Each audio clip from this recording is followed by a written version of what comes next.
हम सूरदास के पद पढ़ेंगे। जैसा कि पाठ का नाम है सूरदास के पद, तो इनके कवि सूरदास जी हैं। सूरदास के संबंध में कुछ संक्षिप्त जानकारियां हम ले लेते हैं। जैसे कि सूरदास जी का जन्म, ऐसा कहा जाता है कि 1540 ईस्वी के लगभग रुनकता नामक गांव में, आगरा के पास रुनकता नामक गांव में हुआ था। श्री वल्लभाचार्य इनके गुरु थे। वैसे विद्वान सिहीग्राम जो है, सिहीग्राम को ही सूरदास का जन्म स्थान मानते हैं। सूरदास सारस्वत ब्राह्मण थे और जन्म से अंधे थे। सूरदास की मृत्यु संवत 1620 ईस्वी में माना गया। ऐसा कहा जाता है कि करीब 68 साल 67-68 ईयर्स वो रहे, जिंदा रहे। सूरदास की प्रमुख रचनाएं हैं सूरसागर, सूरसारावली, साहित्य लहरी, नल दमयंती आदि आदि। ये सब महाकाव्य हैं, है ना। महाकाव्य यानी काफी लंबा चौड़ा, जैसे रामचरितमानस को महाकाव्य कहते, काफी लंबा चौड़ा विवरण रहता है, वैसे ही सूरसागर, सूरसारावली, सूरसाहित्य लहरी महाकाव्य है। सूरदास की कृष्ण की बाल लीलाओं की वात्सल्यपूर्ण जो उन्होंने वर्णन किया था, इस कारण वात्सल्य को 10वां रस मान लिया गया था। वैसे रस 9 है, हमने पढ़ा है 9 रस हैं, लेकिन 10वां रस जो है वात्सल्य को मान लिया गया है। एक भक्ति रस को भी आजकल हम मानते हैं। इस तरह से 11 रस हैं।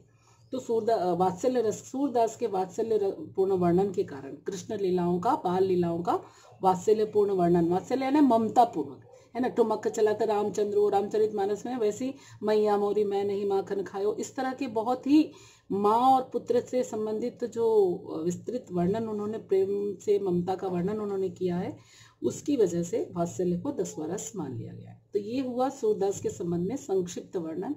इसको ये आपकी जानकारी में होना चाहिए, इसको आपको पढ़ना चाहिए, इसको आपको समझना चाहिए, क्योंकि जिनकी कविताएं हम पढ़ रहे हैं उनके बारे में भी हमको जानकारी होनी चाहिए।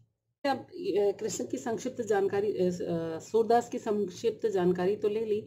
अब हम पढ़ते हैं कि हमारे पाठ्य पुस्तक में जो कविता है सूरदास की, उसको पढ़ते हैं। तो इसमें पहली कविता देखिए, आपकी किताब में भी होगा, इसको मैंने आपकी सुविधा के लिए लिख लिया है। उधो तुम हो अति बड़भागी, उधो तुम हो अति बड़भागी। अब ये उधो कौन है?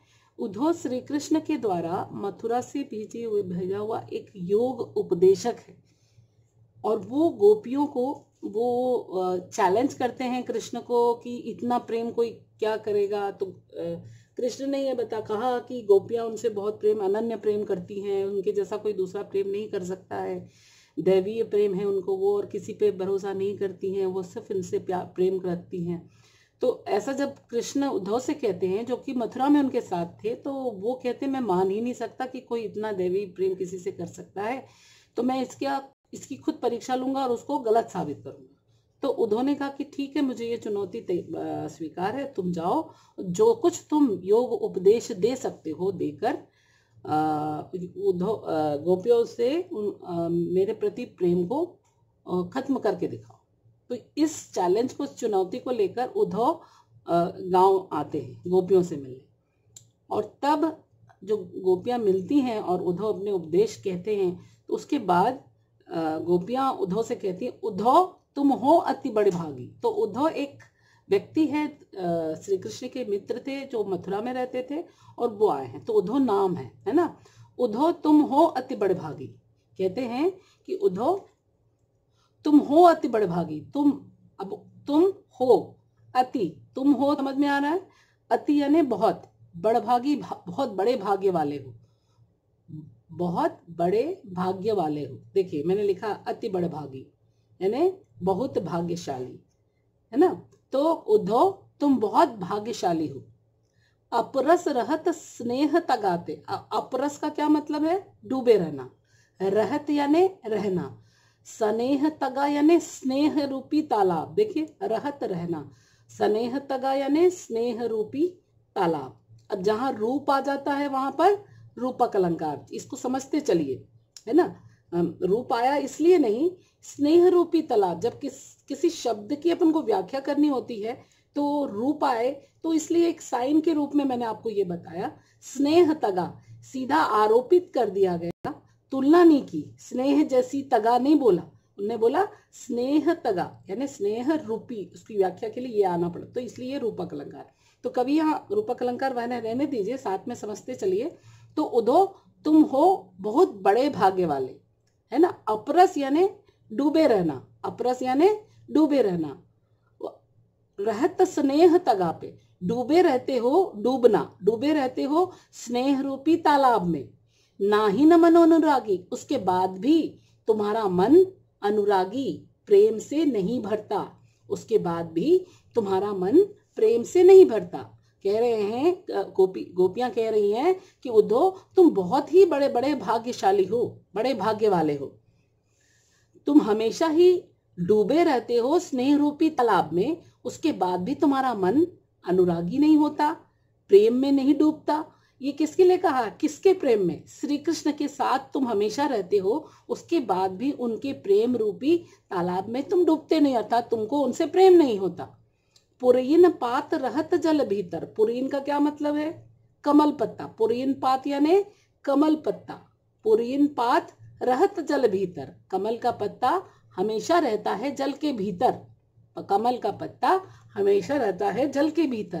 तारस देह न तागी, किंतु उसका शरीर उसमें नहीं डूबता। तारस देह न दागी मतलब उसके बाद भी तारस, उसके रस से, देह न दागी, देह यानी उसका शरीर में कोई दाग नहीं लगता।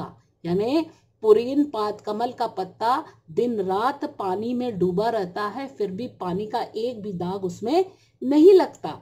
ज्यों जल माह तेल की, अब देखिए ज्यों जल माह तेल की गागर बूंद न ताको लागी, जैसे कि तेल का गागर है। अब ये जो है पत्ते की तुलना तेल के गागर से कर दी, तो यहां पर क्या हो जाएगा, देखिए ये रूपक हो गया। अब जो जल माह में उपमा अलंकार, जो जल, देखिए जो जल माह यानी तुलना हुई, तो यहाँ उपमा अलंकार। तो जैसे जल में तेल की गागर, तेल से भरा हुआ गागर घड़ा डूबा रहता है, बूंद न ताको लागी, उसके बाद भी पानी का एक बूंद भी उस गागर में नहीं लगता, वैसे ही जैसे कि कमल का पत्ता हमेशा ही जल के भीतर रहता है, फिर भी एक बूंद पानी उस पर नहीं लगता। ठीक है, ये दोनों समझ में आ गया होगा। प्रीति नदी में पाऊ न बोरियो, प्रीति नदी क्या मतलब है, प्रीति नदी का, प्रीति नदी प्रेम रूपी नदी। फिर यहाँ पर कौन सा अलंकार आ जाएगा, प्रीति नदी में रूपक अलंकार। देखिए प्रीति नदी में मैं पाऊ न बोरियो, प्रेम रूपी नदी में डूबते नहीं हो। दृष्टि न रूप परागी, और तुम्हारी दृष्टि भी प्रेम से नहीं भरती, यानी प्रेम में नहीं हो प्रेम से नहीं भर जाती। प्रीति नदी में पाऊ न बोरियो, प्रेम रूपी नदी में डूबते नहीं हो, अपना पांव तक नहीं डुबाते। यानी यदि नदी के किनारे खड़े होते हैं तो हम थोड़ा बहुत पानी तो पैरों में ही, कम से कम हम पैर ही डाल लेते नदी में। यहाँ पर कह रही हैं गोपियां कि तू प्रेम रूपी नदी के किनारे खड़े हो और पाऊ न बोरियो, उसमें पांव तक नहीं डुबोते। दृष्टि न रूप परागी, और तुम्हारी दृष्टि भी प्रेम से नहीं भरती।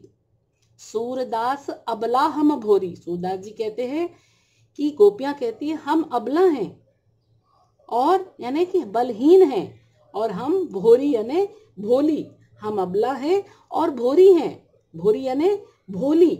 गुर चाटी जो पागी, हम तो श्री कृष्ण के प्रेम में उसी तरह चिपक गई हैं जैसे गुड़ में चींटी चिपक जाती है। हम तो श्री कृष्ण के प्रेम में वैसे ही चिपक गए हैं जैसे कि गुड़ में चींटी चिपक जाती है। ठीक है, यहाँ तक समझ में आया होगा। मैं फिर से इसको समझाती हूँ। उद्धव तुम हो अति बड़भागी, कवि कहते हैं, सूरदास कवि कहते हैं कि गोपियां उद्धव से कहती हैं, जो कि उन्हें योग पाठ सिखाने आया है, उस उद्धव से गोपियां कहती हैं उद्धव तुम बहुत ही भाग्यशाली हो। अपरस रहत स्नेह तगाते, तुम स्नेह रूपी तालाब में डूबे रहते हो, फिर भी ना ही न मन अनुरागी, फिर भी तुम्हारा मन प्रेम से नहीं भरता। कमल का पत्ता, पुरीन पात यानी कमल का पत्ता हमेशा ही जल के भीतर रहता है, फिर भी उसके शरीर में एक बूंद जल नहीं ठहरता। जैसे तेल से भरे हुए, जो जल माह तेल की गागर, जैसे तेल से भरा हुआ घड़ा जल में डूबे रहने पर भी बूंद न ताको लागी, उसमें एक बूंद भी नहीं लगता। प्रीति नदी में पाऊ न बोरियो, गोपियां कहती हैं कि तुम प्रेम रूपी नदी के किनारे खड़े हो और तुम उसमें पैर तक नहीं डुबोते। पाऊ न बोरियो, पाऊ यानी पैर, न बोरियो नहीं डुबोते, बोरियो यानी डुबाना। दृष्टि न रूप परागी, और तुम्हारी दृष्टि भी अनुरागी नहीं होती, प्रेम से भर नहीं जाती। सूरदास, कवि सूरदास कहते हैं, गोपियां कहती हैं हम अबला हैं, बलहीन हैं, और हम भोरी यानी हम भोली भाली हैं। हम तो श्री कृष्ण के प्रेम में वैसे ही चिपक गई हैं जैसे गुड़ में चींटी चिपक जाती है। यहाँ तक समझ में आया होगा। ये सारे जो शब्दार्थ हैं, अति बड़भागी, बहुत भाग्यशाली, अपरस डूबे रहना, रहत रहना, स्नेह तगा, स्नेह रूपी तालाब, रूपक अलंकार, नाहिन नहीं, अनुरागी प्रेम, पुरीन पात, कमल पत्ता, देह शरीर, दागी दाग, ज्यों, ये ज्यों में हिंदी आ जाएगी, जो जैसे, ताको उसमें, प्रीति नदी प्रेम रूपी नदी, रूपक अलंकार, बोरियो डुबाना, परागी मोहित, भोरी भोली, गुड़ गुड़, चींटी चींटियां। रूपक अलंकार जो जल माह में, ये देखिए इसमें रूपक अलंकार था स्नेह रूपी तगा, ये देखिए इसमें अपरस रहत स्नेह तगा, ये देखिए यहाँ पे लिखा है स्नेह, रूपक अलंकार स्नेह तगा, है ना। यहाँ पे रूपक अलंकार है। जो जल माह में उपमा अलंकार, गुरु चाटी जो उसमें भी उपमा अलंकार, बड़भागी, देखो उधो तुम हो अति बड़भागी, यहाँ पर वक्रोक्ति है। आपने वक्रोक्ति अलंकार नहीं पढ़ा है, आपके कोर्स में नहीं है, फिर भी मैंने आपको बता दिया। वक्रोक्ति देखो, इनको जो वक्रोक्ति अलंकार में क्या आता है कि टेढ़ी, वक्र उक्ति, वक्र यानी टेढ़ी, है ना, टेढ़ी बात यानी मजाक उड़ा रही हैं, तुम बहुत बड़े भाग्यशाली। एक्चुअल में वो कहना क्या चाह रही हैं कि भाग्यहीन हो, लेकिन उनको मजाक उड़ाते हुए, उनको व्यंग करते हुए जो बात कही गई है, वहां पे वक्रोक्ति आता है ना। यहाँ पर पहले पद में वक्रोक्ति आएगा, ठीक है। आपके कोर्स में नहीं है, फिर भी हमको काव्य सौंदर्य लिखने के लिए बहुत चीज होता है, ये अच्छा इफेक्ट पड़ता है जब हम आंसर लिखते हैं। तो ये सारा जो है इसका है, आप इसके अर्थ सुन सुनकर लिख लीजिएगा। प्रस्तुत पद्यांश में जैसे अर्थ मैं लिखवाऊं,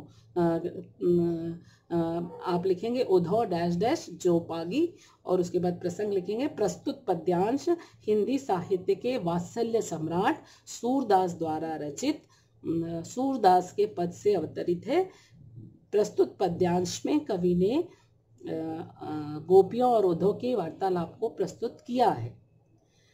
उसके बाद व्याख्या लिखेंगे। व्याख्या में लिखेंगे, कवि कहते हैं, कवि सूरदास कहते हैं कि उद्धव तुम बहुत बड़े भाग्यशाली हो, तुम बहुत अधिक बड़ भाग्यशाली हो। दिन रात स्नेह रूपी तालाब में डूबे रहते हो, फिर भी तुम्हारा मन अनुरागी नहीं होता, प्रेम से नहीं भरता। जिस तरह से कमल का पत्ता रात दिन जल के भीतर रहता है, हमेशा ही जल के भीतर, रात दिन मत लिखना, हमेशा ही जल के भीतर रहता है, फिर भी उसके शरीर में एक बूंद पानी नहीं रह ठहरता। जैसे तेल से भरा हुआ गागर जब जल में डूबे रहने पर भी एक बूंद जल भी उसमें नहीं ठहरता।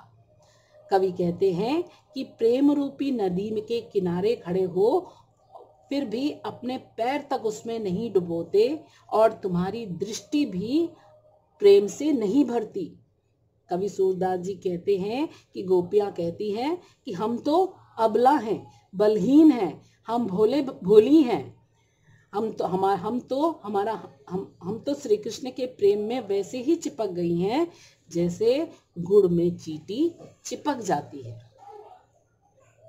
ठीक है, इतना इसकी व्याख्या है। उसके बाद आप लिखेंगे काव्य सौंदर्य। काव्य सौंदर्य कैसे लिखेंगे? ऐसे देखिए, काव्य सौंदर्य, ठीक है, ऐसा लिख के ऐसे करके आप लिखेंगे।